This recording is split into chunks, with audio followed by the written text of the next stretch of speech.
নমস্কার বন্ধুরা, আজকে আমরা জানব কর্মভোগ আসলেই কি। পিতামহ ভীষ্ম শ্রীকৃষ্ণকে বললেন যে বাণশয্যায় শায়িত হয়ে ভীষণ কষ্ট ভোগ করছি, কিন্তু আমি গত প্রায় 100 বৎসরের অতীত জীবন প্রত্যক্ষ করে স্পষ্ট দেখতে পেলাম এমন কোনো পাপকর্ম করিনি যে এত শাস্তি ভোগ করতে হচ্ছে। ভগবান স্মিত হেসে ভীষ্মকে বললেন, 100 বৎসরের অতীত জীবন এগিয়ে প্রত্যক্ষ করে দেখো।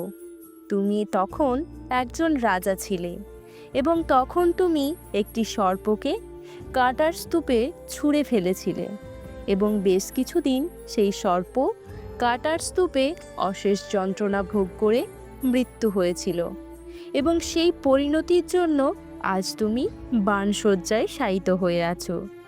ভিডিওটি যদি আপনাদের ভালো লেগে থাকে তাহলে লাইক ও কমেন্ট করে অবশ্যই জানাবেন, আর আপনার প্রিয়জনদের সাথে ভিডিওটি শেয়ার করে সাবস্ক্রাইব করে পাশে থাকবেন পরবর্তী ভিডিও দেখার জন্য। নমস্কার।